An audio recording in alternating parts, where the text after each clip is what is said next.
Hoy jueves 25 de mayo, en el DIPU y las leyes tenemos una gran invitada que nos va a hablar sobre la Constitución Política del Estado. Señora Angélica Siles, ex constituyente, muy buenas noches. Buenas noches, estimado David. Un gusto y gracias por la invitación. Así es, señora Angélica, comentarle que estamos muy alegres de tenerla en el programa de hoy. Señora Angélica, hoy día vamos a tocar puntos fundamentales para todos esos jóvenes que quieren saber más sobre la Constitución. Todos sabemos, ¿no, señora Angélica, que se publicó el 7 de febrero del 2009? Antes de hablar sobre la Constitución, señora Angélica, cuéntenos, ¿quién es Angélica Siles Parrado?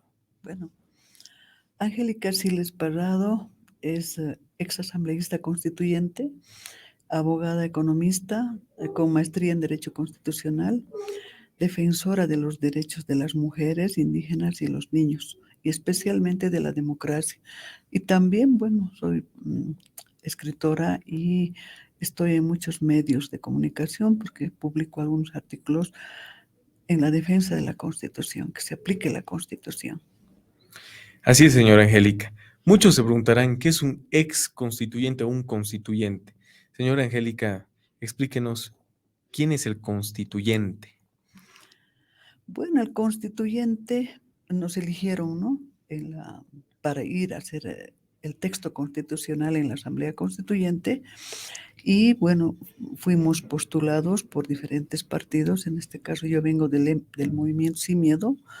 Hicieron una alianza y fui de esa manera elegida por el pueblo. Hubo elecciones y de esa manera fui a la Asamblea Constituyente. Señora Angélica, ahora sí, vamos a hablar un poquito más y vamos a extendernos un poco. ¿Cómo es el proceso constituyente? ¿Cómo fue el proceso de redactar una nueva constitución política del Estado? Bueno, inicialmente, después de la presentación el 6 de agosto en Sucre, nos dedicamos a hacer las comisiones, se hizo las comisiones hubo 21 comisiones de diferentes temas. Yo fui a la comisión económica porque había muchos abogados y no había economistas. Entonces yo me fui a la comisión y fui parte de la comisión económica. En las diferentes comisiones se trataron, o sea, como hubo diferentes comisiones y temas específicos, ¿no? Para elaborar el texto. Inicialmente, pero ya en el pleno, se debía aprobar el reglamento, tema que duró bastante tiempo porque no había consenso, ¿no? Con la oposición, no vamos a decir derecha, vamos a decir oposición o los otros partidos políticos. Entonces no había consenso, por lo tanto, ellos siempre, o sea, la oposición siempre indicaban que se haga, que esté establecido los 2/3 en todos los temas. Me parecía correcto. Nosotros aprobamos como bancada, ¿no? Y fuimos en alianza, aprobamos que sea los 2/3. Pero instrucciones desde aquí, que la presidenta, la señora Silvia Lazarte, que ya falleció, no obedecía a la bancada, obedecía a Evo Morales y Álvaro García, por supuesto que desde aquí le daban instrucciones y ella no obedecía a la bancada.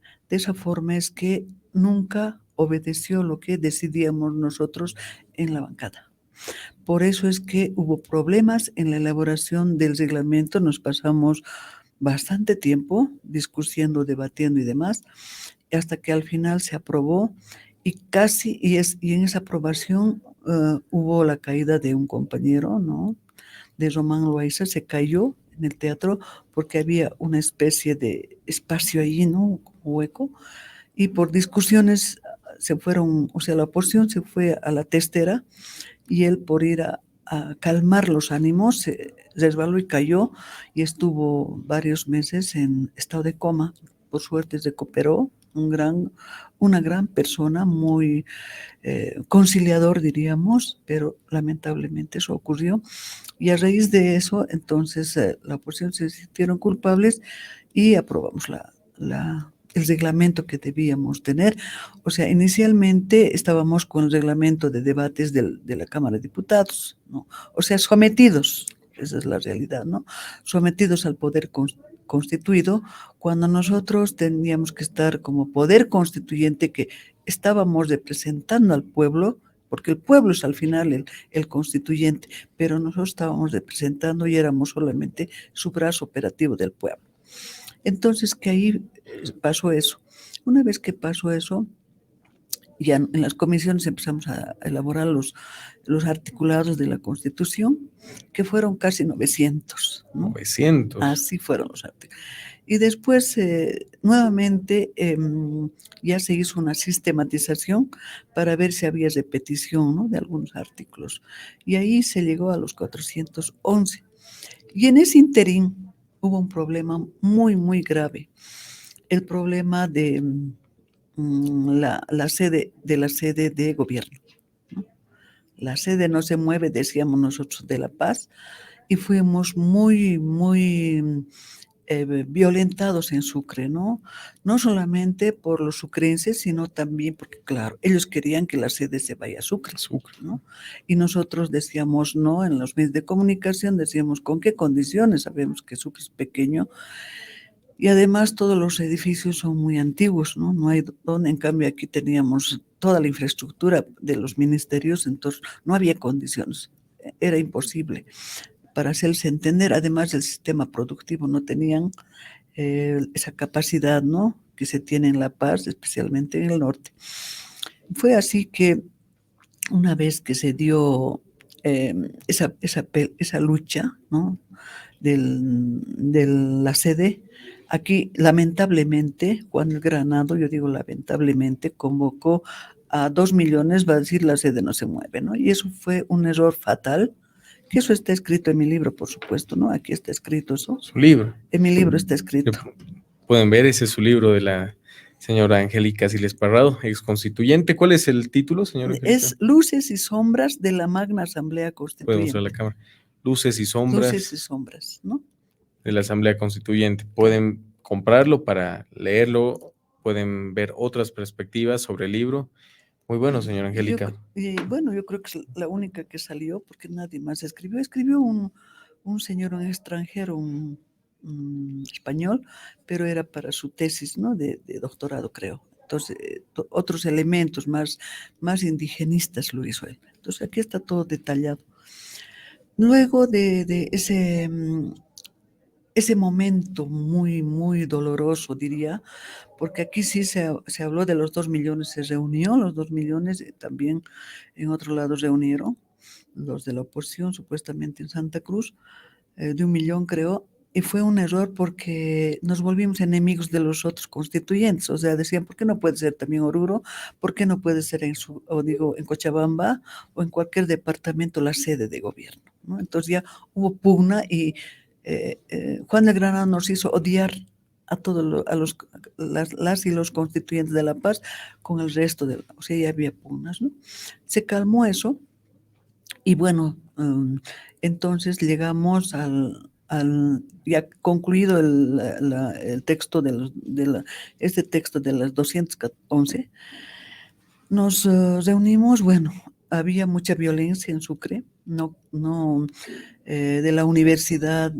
Después fueron, lamentablemente, digo, los de la Unión Juvenil Cruceñista, iban combates para amedrentarnos, y algunos compañeros sufrieron también violencia, ¿no? En las calles de Sucre nos decían que debíamos salir, caminar entre 3 personas, no solas, porque nos íbamos a ser violentadas. Muchas compañías, especialmente las señoras de Pollera, fueron violentadas en Sucre, ¿no? No solamente por los sucrenses, estudiantes especialmente de la universidad, ¿no? Salían incitados había de los comités cívicos, algo así de Sucre. Bueno, después de eso, ya no nos dejaban sesionar, ¿no?, en el pleno, que era en una obra, una infraestructura de Sucre, no nos dejaban sesionar, que se convirtió, por supuesto, en el pleno, ¿no?, porque es un teatro, el Teatro Mariscal era, ¿no?, el teatro. Ahí sesionábamos, no nos permitieron entrar. Una vez nos entramos 4 de la mañana, pero querían incendiarlo, ese lugar, ¿no? Salimos a duras penas por otras puertas y ya no, o sea, no nos dejaban sesionar, ¿no? Entonces, ¿qué se decidió? Decidimos que lamentablemente la ley de convocatoria y la ley que nos regía estaba elaborada pues por el poder constituido, entonces debíamos regirnos y decía que no podíamos salir de Sucre, queríamos nosotros ir a sesionar a otro lugar, pero no podíamos salir. Entonces, ¿qué hicimos? Nos fuimos se decidió entre todos, viendo que no se podía sesionar, deberíamos concluir, ¿no? Ya estaba elaborado el texto, solamente faltaba aprobar, primero en grande y luego en detalle. Nos decidimos ir al liceo. Hay que ser muy claros, no es cuartel, por si acaso, es un liceo, tal vez ahora ya cambia, pero era un liceo. Y ese liceo no había tenido ni muros, ¿no?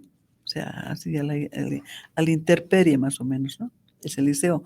Y donde ahí fuimos a elaborar, ahí dormíamos, ahí terminamos, ahí hicimos el trabajo de la aprobación del texto en grande. Aprobamos el texto. Y yo me acuerdo esa vez pero ya hubo 3 muertos, o 3, 4, creo, 3 muertos porque fueron los del Alto, ¿no? Y hubo enfrentamientos, pero era con la policía de Sucre y también con las personas, ¿no? Los de Sucre. Entonces parece que hasta ahora no se ha resuelto esas muertes, y yo creo que porque han sido disparados por la espalda, entonces parece que la policía les ha disparado a los mismos sucrenses, ¿no? Para, bueno, tal vez culparnos a nosotros o al gobierno, porque nosotros no estábamos ahí. Entonces eso sucedió, y cuando aprobamos, ya en la noche, estaban mandando llantas con fuego, ¿no? Del cerro, porque estaba en un cerro y de más arriba llaman. O sea, estábamos peligrando. Y cuando yo le pregunté a no sé si era mayor o no sé qué grado tendría, eran unos 4 o 5 militares que estaban ahí, no había muchos militares. Le pregunté, ¿no? Yo di una vuelta, no había muros, decía, de aquí tenemos que salir. O sea, el gobierno nos abandonó, ¿no? Decía, no nos mandó nada para que podía mandar helicópteros, ¿no es cierto?, para sacarnos, pero no lo hizo. Yo creo que estaba esperando que 1 o 2 constituyentes muera para que se calme la violencia que había en Sucre, ¿no? Pienso en eso porque como hago esa relación porque le mandaron a un ministro cuando había problema de los mineros, ¿no? Le mandó y ese ministro murió, no me acuerdo el nombre, ¿no es cierto? Entonces ahí se calmó. Entonces pienso que también, haciendo una relación, quería que muera 1 o 2 constituyentes para que se calme la situación. No nos abandonaron prácticamente, el gobierno nos abandonó y no teníamos, y las balas, las llantas con fuego desde arriba, porque como no había muros, era fácil de que se incendie, digamos, el lugar que era muy pequeño. Entonces, ¿qué decidimos? Ya una vez aprobados, o sea, le estoy contando a grandes rasgos, ¿no? Decidimos salir por el río, porque era río. Por el río salimos, caminamos bastante, casi hasta bastante tiempo para que nos recojan fuera de Sucre, nos recogieron en movilidades para llevarnos a Potosí, ¿no? De esa manera escapamos ese día muy duro, más bien no ocurrió ningún accidente ni nada de nosotros. Y salimos como pudimos, en movilidades vinieron buses desde Potosí, o sea, algunas movilidades sí salimos, ¿no? El gobierno no nos apoya absolutamente en nada para sacarnos de ese lugar. Luego ya en Potosí yo me fui a Oruro porque no había La Paz, ¿no? Llegamos, creo, 3 de la mañana, así como llegamos, cerca, ¿no?, a Potosí de Sucre, 2 horas, pero caminamos bastante, entonces, y no sacamos nada de nuestras cosas, así parados salíamos porque caminando no podíamos trasladar cosas, dejamos todo en el liceo, y ahí fue cuando personalmente yo le mandé a mi esposo que recoja, y me sacaron, ¿no? Yo tenía una filmadora, me quedé sin la filmadora y muchas cosas más, o sea, así fue, ni a quién reclamar. Entonces ya nos trasladamos a Oruro, porque esa era la instrucción, que vayamos a Oruro para en Oruro aprobar en detalle, ¿no? En Oruro ya yo me fui a alojar donde una amiga, y así todos, cada uno por su cuenta. nos reunimos nuevamente y ya se quedó que íbamos a hacer en alguna infraestructura de la universidad, ¿no? De Oruro, pública, ¿no? Afueras de Oruro. Ahí nos fuimos a terminar el texto, a revisar en detalle, ¿no? Y ahí más bien estábamos protegidos por mineros, por gremiales de Oruro que estaban ahí, fueron a protegernos, a cuidar los ambientes de que nadie ya no ingrese para que hagamos el trabajo, ¿no? Terminemos el trabajo prácticamente, la revisión en detalle. Y ahí terminamos el detalle, pero entraron los de Podemos, que nunca nos dejaron trabajar, o sea, de Tuto Quiroga, ¿no? Nunca nos dejó trabajar, ni hasta ahora sí siguen introduciendo, entrometiendo. Entonces, dijeron que también Samuel Doria Medina, pero Samuel Doria Medina aprobó, formó parte de la aprobación. Me olvidé traer, está en el otro texto que nosotros sacamos, está toda la lista de los constituyentes que aprobamos el texto constitucional y los de Podemos no aprobaron, no participaron, o sea, no cumplieron su trabajo, entonces ellos deberían devolver el dinero porque no hicieron su trabajo, ¿no es cierto?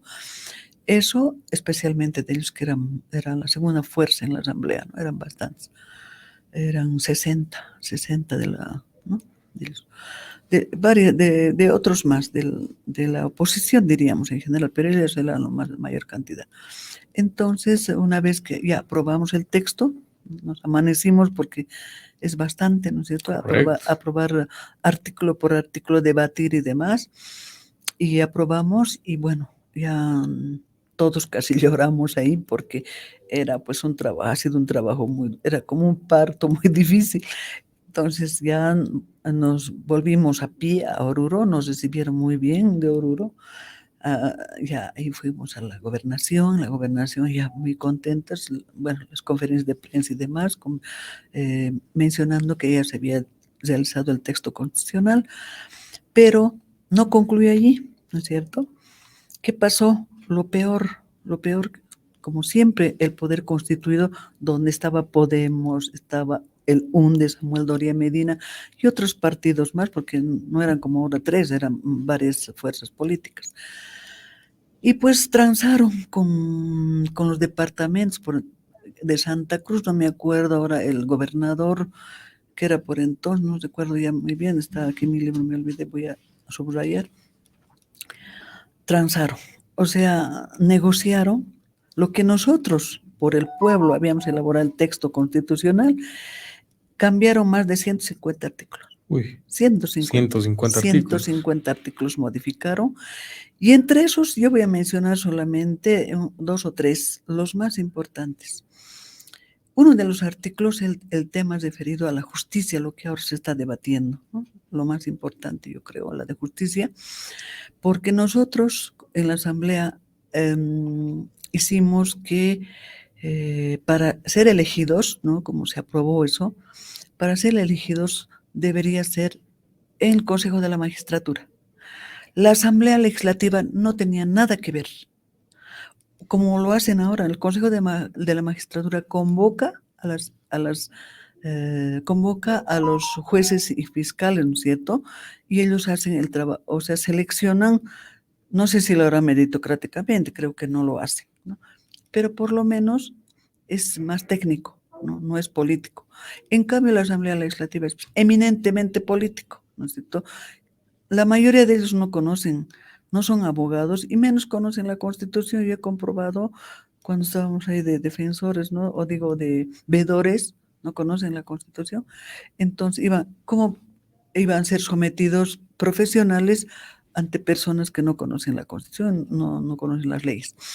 Entonces, solamente una vez que el Consejo de la Magistratura convoque para los jueces, para el órgano judicial, lo que está ahora, ¿no? Tribunal Constitucional, órgano judicial, Consejo de la Magistratura y Medio Ambiente, Tribunal Ambiental, ellos iban a elaborar las listas y una vez seleccionados los mejores meritocráticamente, iban a mandar directamente al Tribunal Electoral. Ahí no participaba en nada la Asamblea Legislativa, pero en esa modificación de los 150 artículos cambiaron. O sea, se atribuyeron ellos de hacer la convocatoria, la selección y mandar recién al Tribunal Electoral. O sea, eso es una ilegalidad, es una estafa, un engaño al pueblo, lo que nosotros no hicimos de esa forma. Otro elemento importante también es que los suplentes, nosotros hemos puesto en la Constitución que no pueden ganar sueldo. Solamente podían ganar sueldo cuando el titular, ¿no? El titular puede ser diputado, senador, ¿no? Muera, pida permiso, entonces ese tiempo podía subir y ganar ese tiempito, pero ahora ganan todo el mes sin hacer nada los suplentes. Y eso es inconstitucional, como el otro también es inconstitucional, ¿no es cierto? Todavía eso está en la Constitución actualmente, de que no, eso más bien no han cambiado, está en la Constitución solamente por un reglamento, ellos se pagan sueldo, ¿no? Como ellos definen su presupuesto, se pagan sueldo, y ese elemento sí es inconstitucional que se paguen sueldo los suplentes. Luego tenemos otro elemento muy importante también, un tema político, de que nosotros hemos puesto lo que estaba antes, también lo hemos ratificado, de que ningún servidor público, en este caso los electos, podían una vez, solamente 2 veces electos y, bueno, el 168, pero había el 158, no recuerdo bien, es que los servidores deberían renunciar a sus cargos 3 meses antes, si querían postularse a algún cargo, ¿no? O repetir. Pero también cambiaron ahí, ¿no? Pusieron que 2 temas son, uno, que el presidente y el vicepresidente no renuncian, por eso es que utilizan toda la infraestructura, todo el aparato estatal para reelegirse y utilizan, entonces van para eternizarse más o menos. Y también todos pueden ser revocados, menos el órgano judicial. Entonces, eso también quitaron y eso también colocaron de manera arbitraria, sin que nadie los elija, sin ninguna ley. Sacaron una ley, pero no pueden, pues, lo que está establecido por el voto del pueblo, no pueden cambiar, ¿no es cierto? Es el voto del pueblo que nosotros fuimos a elaborar específicamente el texto constitucional y ellos lo cambiaron con una ley, entonces también de manera irregular y de manera inconstitucional. Eso en términos generales, les estoy diciendo 3, y hay otros más, por ejemplo, en tema económico, lo que a mí me llama mucho la atención, que hicimos en la comisión, es de los transgénicos. Los transgénicos, nosotros pusimos que están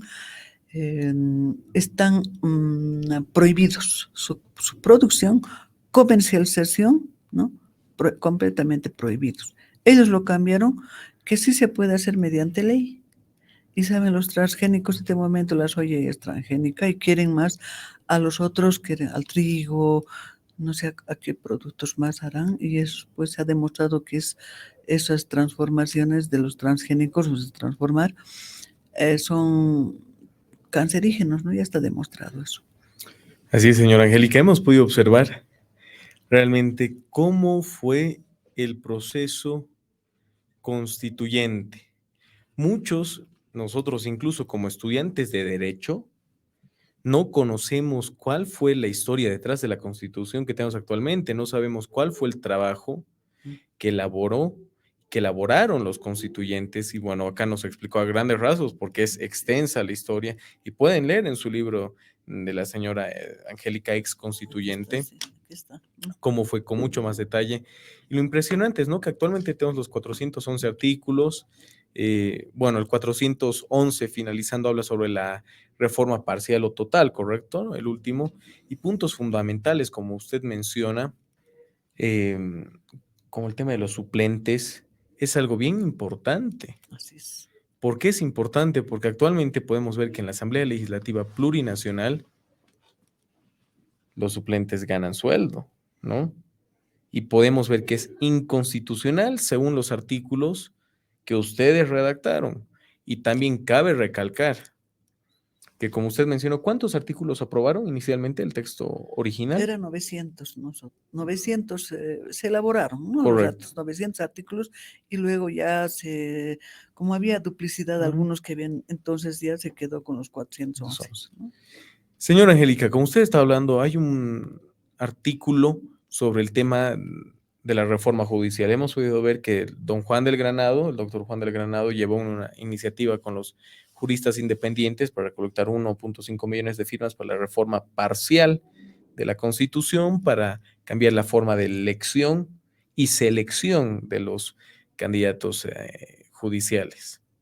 Como ex constituyente, señora Angélica, ¿qué opina sobre ese movimiento y sobre lo que se trató de hacer y se trata de hacer actualmente en la Cámara de Diputados? Así es. Bueno, de inicio nunca estuve de acuerdo con la modificación de la Constitución con este gobierno.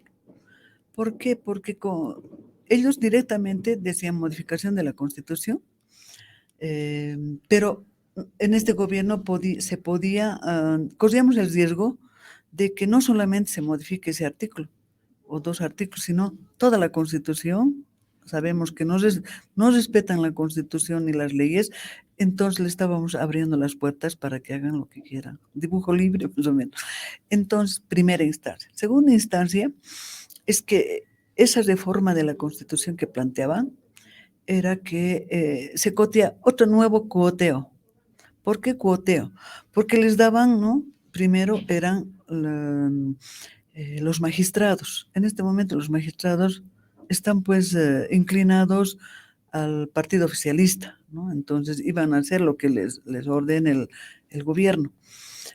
Por otro lado, también, por ejemplo, aquí en La Paz, el Colegio de Abogados está en manos del masismo y en la mayoría de los colegios de abogados están en el masismo. Entonces, ese riesgo se corría y se estaba retrocediendo, ¿no? Estaba retrocediendo y para cuotearse. Y ellos iban a estar también, sus comisiones que decían, para cuotearse, ¿no? Eso es lo que pasaba, pero al margen de eso, nosotros, una constituyente de Tarija Magda, Calvi Montes y mi persona, presentamos un proyecto de ley recuperando lo que nosotros habíamos establecido a través de una ley, pero, o sea, que se contrate una empresa especialista para que seleccione meritocráticamente y, por supuesto, con una trayectoria honorable y recién mandar a la Asamblea Legislativa, pero ya si vale el término, con ternas, ¿no? Entonces, eso era más transparente y más democrático, y recién la Asamblea Legislativa de la terna elegía y mandaba, pero ya estaban seleccionados meritocráticamente. Es lo que nosotros habíamos presentado también, pero como sabemos no nos dan importancia, ¿no? Así es, podemos ver cuál es la opinión de una ex constituyente, las personas que redactaron la Constitución Política del Estado. Señora Angélica, para finalizar, fue una excelente noche. Realmente he aprendido mucho, no sabía como estudiante de Derecho sobre el proceso constituyente. Tengo que ser honesto y es muy importante, nos hemos informado. ¿Qué mensaje le brinda a la juventud, señora Angélica, que estamos en estos tiempos difíciles, económica, social y en diferentes aspectos, ¿no? En una crisis. Sí. ¿Qué mensaje le brinda a la juventud? Jóvenes, yo les quiero decir a ustedes no el futuro de Bolivia, son ahora el presente. Y lo más importante es que lean la Constitución. ¿Para qué? Para que sea un paraguas para ustedes. Y especialmente los dos artículos, el artículo 241 y 242, que indica participación y control social. Y ahí nosotros podemos exigir al gobierno que cumpla la Constitución, y especialmente también el artículo 172, parágrafo 20, numeral 22, donde establece claramente, el presidente debe cumplir y hacer cumplir la Constitución. Entonces, con esos tres artículos bien importantes, especialmente el 241 y 242, participación y control social. O sea, con esos artículos exigirle, y el gobierno nos tiene que responder lo que está haciendo. ¿Por qué? Porque todas y todos le pagamos su salario al presidente y a todo, desde el presidente al último portero. Entonces, tenemos la potestad de exigir, pero para eso debemos leer la Constitución y especialmente referido a los derechos humanos. Así es, señora Angélica. Fue una excelente noche. Hoy, jueves 25 de mayo, en el Dipu y las Leyes hemos tenido a la señora Angélica Siles Parrado, ex constituyente, quienes redactaron la actual constitución, la constitución política del Estado, publicada el 7 de febrero del 2009. Bueno, como usted menciona, señora Angélica, es importante y es un deber que está estipulado en la Constitución, conocer nuestra Constitución política del Estado. Echemos el miedo a la espalda y salvemos a la patria. Le agradezco, señora Angélica, su visita. La vamos a tener en un próximo programa para hablar más a detalle sobre el texto original que me hablaba, para que lo pueda traer y lo podamos discutir. Les mando un saludo y un fuerte abrazo. Este fue el DIPU y las leyes. Este programa es producido por Univalle Online Radio.